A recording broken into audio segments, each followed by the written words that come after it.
Hello friends, welcome back Siddhar walk channel நண்பர்களே. எனக்கு இந்த வீடியோவில் பார்த்தீங்கன்னு வச்சுக்கோங்களேன், மிக மிக முக்கியமான ஒரு ஜோதிட தாள்களை தான் இப்போ இந்த வீடியோவில் ரொம்ப சுவாரஸ்யமாக பார்க்க போகிறோம். அதாவது வரக்கூடிய டிசம்பர் மாதம் 13ஆம் தேதி ரொம்பவே முக்கியமான ஒரு நாளுங்க. அன்று தமிழ் மாதம் பார்த்தீங்கன்னு வச்சுக்கோங்களேன், குரோதி ஆண்டுடைய 8வது மாதமான கார்த்திகையுடைய 28ஆம் நாள். அதே போல் கிழமை பார்த்தீங்கன்னு வச்சுக்கோங்களேன், வெள்ளிக்கிழமை. இந்த நாள் பார்த்தீங்கன்னு வச்சுக்கோங்களேன், என்ன சிறப்பான நாள் அப்படின்னு பார்க்கும்போது திருக்கார்த்திகை தீபமானது வருது. கார்த்திகை மாதத்தில் வரக்கூடிய ஒன் ஆஃப் த ஒரு முக்கியமான ஸ்பெஷல் நாள்னா அது இந்த திருக்கார்த்திகை தீபத்தை சொல்லலாம். இந்த திருக்கார்த்திகை தீபத்தில் ஒவ்வொரு ராசிக்காரங்களுக்கும் கிரக மாற்றங்களால் தலையெழுத்து மாறும். அப்படி மாறக்கூடிய தலையெழுத்தை அந்தந்த ராசிக்காரங்க தெரிஞ்சு பலனடையணுங்கிறதுனால ஒவ்வொரு ராசிக்காரங்களுக்கும் என்ன தலையெழுத்து மாறும் அப்படிங்கிறத ஷேர் பண்ணிட்டு இருக்கேன். அதில் இன்னைக்கு இந்த வீடியோவில் கும்ப ராசிக்காரங்களுக்கு ஷேர் பண்ண போகிறேன். ஆல்ரெடி மேஷ ராசியிலிருந்து மகர வரை இருக்கக்கூடிய ராசிக்காரங்களுக்கு ஷேர் பண்ணியிருக்கேன். இந்த வீடியோவில் மகரத்துக்கு அடுத்து இருக்கக்கூடிய கும்ப ராசிக்காரங்களுக்கு ஷேர் பண்ண போகிறேன். கும்ப ராசிக்காரங்க உங்கள் ராசிக்கு என்ன மாதிரியான தலையெழுத்து மாறும் அப்படிங்கிறத தெரிஞ்சுக்குங்க. உங்கள் ராசிக்கு அதிர்ஷ்டமாக ஆபத்தா அப்படிங்கிறத கிளியராக உங்களுக்கு ஷேர் பண்ணுறேன், தெரிஞ்சுக்குங்க. ஸோ இந்த கார்த்திகை தீபங்கிறது கார்த்திகை மாதத்தில் வரக்கூடிய ஒன் ஆஃப் த ஒரு ஸ்பெஷல் நாள். இந்த கார்த்திகை தீபம் ஒவ்வொரு வருடமுமே வரும். இந்த கார்த்திகை தீபம் ரொம்ப சிறப்பான ஒரு நாளாக சொல்லப்படுது. கார்த்திகை தீபத்தை யாரும் மிஸ் பண்ணக்கூடாது என்பது அனைவருமே தெரிஞ்சுக்கணும் என்று சொல்லப்படுது. கார்த்திகை தீபத்தில் இன்னொரு ஒரு ஸ்பெஷல் என்னன்னா, சில கிரகங்களிடையே ஏற்படக்கூடிய மாற்றங்கள் அது ஒவ்வொரு ராசிக்காரங்களுக்கும் ஸ்பெஷல் பலனை தரும். அதில் கும்ப ராசிக்காரங்களுக்கு என்ன சிறப்பான பலனை தருங்கிறத தான் பார்க்க போகிறோம். ஆக்சுவலி கார்த்திகை மாதத்தில் சூரிய பகவான் விருச்சக ராசியில் பயணம் செய்வார். ஸோ அதனால் இது விருச்சக மாதம் என்றும் அழைக்கப்படும். சூரிய பகவான் நவம்பர் 16ஆம் தேதியிலிருந்து டிசம்பர் 15ஆம் தேதி வரைக்குமே விருச்சக ராசியில் தான் சஞ்சரிப்பார். ஸோ இந்த மாதத்தில் இந்த சூரிய பகவானுடைய சஞ்சாரம், பிற கிரகங்களுடைய மாற்றம், சேர்க்கை இதெல்லாம் திருக்கார்த்திகையில் வலுவாக இருக்கும். இதனால் உங்கள் ராசிக்காரங்களுக்கு இப்படிப்பட்ட பலன்கள் கிடைக்கும் என பொது பலன்களானது ஃபஸ்ட்டு சொல்லப்பட்டிருக்கு. அந்த பொது பலன்களை உங்களுக்கு ஷேர் பண்ணுறேன். நவக்கிரகங்கள்லேயே தலைவனாக இருக்கிறவர் சூரிய பகவான். அவர் விருச்சக ராசியில் சஞ்சரிக்கக்கூடிய கார்த்திகை மாதத்தில் கார்த்திகை தீபத்துக்கு பிறகு உங்கள் ராசிக்கு கொடுக்கக்கூடிய பொது பலன்களை நீங்கள் ஃபஸ்ட்டு தெரிஞ்சுக்குங்க. அதுக்கப்புறம் உங்களுக்கு சிறப்பு பலன்கள் என்ன கிடைக்குங்கிறத ஷேர் பண்ணுறேன். கும்ப ராசியில் பிறந்த நேயர்களுக்கு இந்த திருக்கார்த்திகை தீபத்துக்கு பிறகு உற்சாகமானதாகவும் வளர்ச்சிக்கான வாய்ப்புகள் நிறைய கிடைக்கும். கிடைச்ச வாய்ப்புகள் எதையும் மிஸ் பண்ணிடாதீங்க. அப்புறம் புதிய நட்புகள் உங்களுக்கு கிடைக்கும். ஸோ புதிய நட்புகள் கண்டிப்பாக எதையும் மிஸ் பண்ணக்கூடாது. அது உங்களுக்கு கண்டிப்பாக நல்ல ஒரு உதவியாக இருக்கும். பயணங்கள்லாம் செய்கிறதா இருந்தால் தாராளமாக பயணங்கள் செய்யலாம். பயணங்கள் செய்கிறதன் மூலிமா லாபம் உண்டாகும். பயணங்கள் செய்ய செய்ய தான் புதிய அனுபவங்களும் கிடைக்கும். அதனால் பயணங்கள் மேற்கொள்ளுங்க. அப்படி நீங்கள் பயணங்கள் மேற்கொள்கிறதுனால பதவி உயர்வு, புதிய வேலை வாய்ப்புகள் கூட நீங்கள் எதிர்பார்க்கலாம். இதெல்லாம் உங்களுக்கு நிறைய சாத்தியம் இருக்குது. அப்புறம் தொழில் விஷயத்தில் கூட லாபம் கிடைக்கும். தொழில் விஷயத்தில் நீங்கள் 1க்கு 2 முறை யோசித்து செயல்படணுங்கிறது அவசியம் இல்லை. தொழிலில் உங்களுக்கு முதலீடு செய்யணும்னு தோணுதா, உடனே முதலீடு செய்யுங்க. நீங்கள் செய்யக்கூடிய முதலீடுகளுக்கு நல்ல லாபங்கள் கிடைக்கும். அதுக்கப்புறம் பார்த்தீங்கன்னு வச்சுக்கோங்களேன், உங்களுக்கு புதிய நட்பு கிடைக்கும்போது அந்த புதிய நட்பை நீங்கள் பயன்படுத்திக்கிட்டிங்கன்னா, புதிய நட்பு பார்த்தீங்கன்னு வச்சுக்கோங்களேன் நல்லா வலுவாக உங்களுக்கு இருக்கும். உங்களுடைய வேலைகள் முடிப்பதில் உடல்நலம் கூட உங்களுக்கு ஒத்துழைக்கும். உங்களுடைய வேலை தொழிலில் நீண்ட காலமாக எதிர்பார்த்த வெற்றியானது கிடைத்து மனமகிழ்ச்சி அடைவீங்க. ஸோ மனமகிழ்ச்சி அடையிற மாதிரி ஒரு சாத்தியக்கூறு இந்த டைம் இருக்குது. ஸோ இந்த டைம் பார்த்தீங்கன்னு வச்சுக்கோங்களேன், பொது பலன்களாக உங்களுக்கு இதுதான் குறிப்பிடப்பட்டிருக்கு. மேலும் இந்த திருக்கார்த்திகைக்கு பிறகு உங்களோட ராசிக்கு இன்னும் நிறைய பலன்கள் சொல்லப்பட்டிருக்கு. அந்த சிறப்பு பலன்களும் உங்களுக்கு ஷேர் பண்ணுறேன், அதையும் நோட் பண்ணிக்கோங்க. மற்றவர்களுக்காக நல்லதே நின, நல்லதே செய், நல்லதே நடக்கும் என்ற கொள்கையை போதிப்பவங்க நீங்கள். அதன்படி நீங்களும் இந்த டைம் வாழ்ந்துட்டு இருந்தீங்கன்னா உங்களுக்கு இந்த திருக்கார்த்திகைக்கு பிறகு சிறப்பு பலன்களாக இது கிடைக்கும் என்று சொல்லப்பட்டிருக்கு. ஸோ என்ன பலன் அப்படிங்கிறத சொல்கிறேன், நோட் பண்ணிக்கோங்க. அதாவது உத்தியோகத்தில் இருக்கக்கூடிய உங்களுடன் வேலை பார்ப்பவர்களிடம் எந்த பாகுபாடுமின்றி இருப்பது உங்களுக்கு நல்லது. அதாவது ஒருத்தர்கிட்ட ஒரு மாதிரி இன்னொருக்கிட்ட ஒரு மாதிரி நடந்துக்காம எல்லார்கிட்டையும் ஒரே மாதிரி, அன்புனா அன்பை காட்டுங்க, கோவனா கோவத்தை காட்டுங்க. அந்த மாதிரி பாகுபாடு பன்றி இருக்கிறது தேவையற்ற பகையை ஒழிக்கும் என்று உங்களுக்கு சொல்லப்பட்டிருக்கு.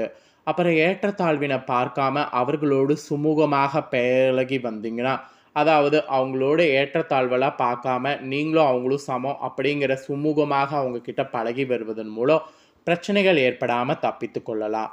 பிரச்சனைகள் வரக்கூடாது, உத்தியோகத்துல நல்லபடியா இருக்கணும்னா, நான் சொன்ன இந்த 2 விஷயங்கள ஞாபகம் வச்சு செயல்படுங்க. அதுக்கப்புறம் வியாபாரம் செய்யக்கூடிய வியாபாரிகளுக்கு சொல்லப்பட்டிருக்கு.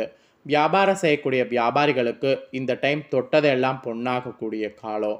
அதனால இந்த திருக்கார்த்திகைக்கு பிறகு வியாபாரத்துல புதிய விஷயங்கள் வந்து செய்யுங்க. வியாபாரம் சூடு பிடித்து அதில அதிக லாபம்னா பெற முடியும். அதிக லாபத்த பெறுவதற்கு முதலீடெல்லாம் இப்ப நீங்க தக்க சமயமா இருக்கு. பண்ணுங்க. நல்ல லாபம் கிடைக்கும். இது வியாபாரம் செய்றவங்களுக்கு சொல்லப்பட்டிருக்கு. அப்புறம் குடும்ப ரீதியாக பார்க்கும்போது, குடும்ப தலைவிகள் உங்க கணவருடைய உடல் நலனுக்காக பல விஷயங்கள விட்டு கொடுக்கணும்.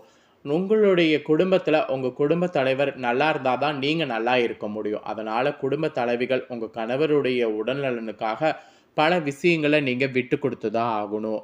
அப்புறம் மாமியாரெல்லாம் மதித்து கணவருடைய அன்ப பெறுவதற்கு முயற்சி பண்ணுங்க. வீட்டின வந்து கலைப்பொருட்கள் கொண்டு அலங்காரம் பண்ணுங்க. இதெல்லாம் நீங்க பண்ணீங்கன்னா, வீடும் நல்லாருக்கும், நீங்களும் நல்லா இருக்க முடியும். ஸோ இது குடும்ப பெண்களுக்கு சொல்லப்பட்ட எச்சரிக்கை. அப்புறம் கலைஞர்களாக இருக்கிறவங்களுக்கு இந்த திருக்கார்த்திகை தீபத்துக்கு பிறகு புதிய வாய்ப்புகள் வந்து கதவ தட்டும். கதவ தட்டும்போதே அந்த வாய்ப்பை பயன்படுத்திக்கோங்க. படம் முடிந்து இன்னும் திரைக்கு வராம இருக்கிறதுனால கவலைப்படக்கூடிய கலைஞர்கள்லாம் அதெல்லாம் தூக்கி போட்டுட்டு, திரையிடுறதுக்கு முன்னாடி வரக்கூடிய இன்னும் சில படங்கள்லாம் பார்த்தீங்கன்னு வச்சுக்கோங்களேன், ஏத்துக்குங்க. ஸோ இது கலைஞர்களுக்கு சொல்லப்பட்ட ஒரு எச்சரிக்கை. அப்புறம் மாணவர்களுக்கு விளையாட்டுத்தனத்த கைவிட்டு விட்டு உங்க கல்வியில கவனம் செலுத்துங்க. அப்பதான் இந்த திருக்கார்த்திகைக்கு பிறகு அதிக மதிப்பெண்கள நீங்க பெற முடியும். இது உங்களுடைய பெற்றோர்களுக்கு மகிழ்ச்சியை தரும்.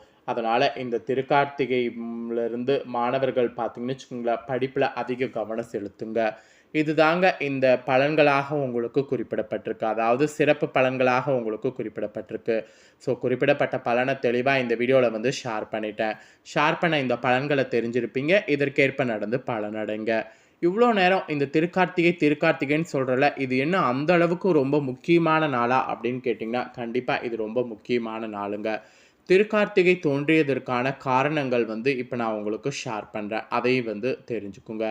திருக்கார்த்திகை தோன்றுவதற்கு 2 விதமான காரணங்கள் கூறப்படுது. அதுல ஒன்று, ஒரு முறை உமாதேவி சிவனுடைய கண்கள விளையாட்டாக கைகள்ல மறைத்திருக்காங்க. அப்போது பிரபஞ்சமே இருள்மயமாக ஆயிருக்கு. உயிர்கள் அனைத்தும் துயர்ல ஆழ்ந்திருக்கு. இச்செயலால் தேவிக்கு பாவம் உண்டாயிருக்கு. விமோசனம் தேடி காஞ்சிபுரம் சென்று சிவனை நோக்கி தவத்துல ஆழ்ந்திருக்காங்க. இறைவனும் தேவிக்கு காட்சியளித்து திருக்கார்த்திகை நாள்ல திருவண்ணாமலை வரும்படி அருள் புரிந்திருக்கிறாங்க. தேவியும் உடனே அண்ணாமலையில் உள்ள பவளக்குன்று மலையில இருந்து கௌதம மகரிஷி உதவியோடு பர்ணசாலை அமைத்து தவம் செய்தாங்க. பௌர்ணமி சந்திரன் கார்த்திகையில சஞ்சரிக்கக்கூடிய வேலை வந்தது. இறைவன் தேவிக்கு காட்சியளித்து இடப்பாகத்துல ஏற்று அருள் புரிந்தார். அந்த தினமே பார்த்தீங்கன்னு வச்சுக்கோங்களேன், கார்த்திகை தீப திருவிழாவாக கொண்டாடப்படுது. ஸோ இந்த திருக்கார்த்திகைக்கு இன்னொரு புராண கதையும் இருக்கு. இது ஒரு கதைனா இன்னொரு கதையும் இருக்கு. அதையும் வந்து ஷேர் பண்றேன். அதையும் தெரிஞ்சுக்கோங்க. ஒரு சமயத்துல திருக்கயிலத்துல பரமேஸ்வரன் அம்பிகை எழுந்தருளி இருக்கும்போது அங்கு நெய்யிட்ட திருவிளக்கு ஒன்று எரிந்து கொண்டிருந்தது. விளக்கொளி இழக்கக்கூடிய தருணத்துல எலி ஒன்று அங்கு வந்து நெய்யின் வாசனை இருந்து அதை உண்ண நினைத்து திரியை இழுத்தது. தூண்டிவிடப்பட்டதால் தீபம் பிரகாசமாக இருந்தது. ஒளி மிகுந்ததனால் எலி ஓட ஆரம்பித்தது. ஒளியை தூண்டிய எலிக்கு இறைவன் அருள் கிடைத்தது. எலிக்கு அவர் மானிட பிறவி கொடுத்தார். அதற்கு அரச போகமும் அரண்மனை வாழ்வும் தந்தறினார்.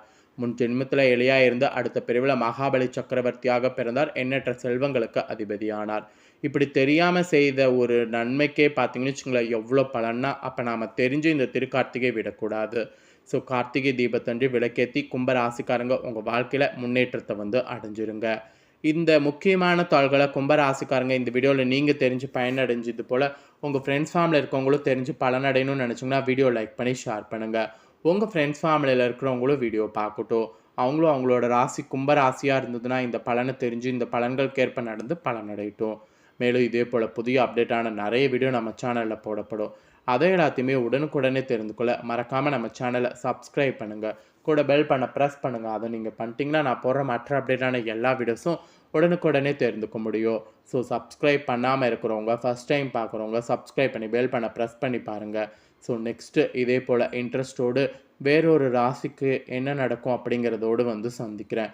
அதாவது கும்பத்துக்கு அடுத்து இருக்கக்கூடிய மீன ராசிக்காரங்களுக்கு இந்த திருக்கார்த்திகைக்கு பிறகு என்ன நடக்கும் அப்படிங்கிற தாள்களோடு மீண்டும் ஒரு வீடியோவில் வந்து உங்களை சந்திக்கிறேன்.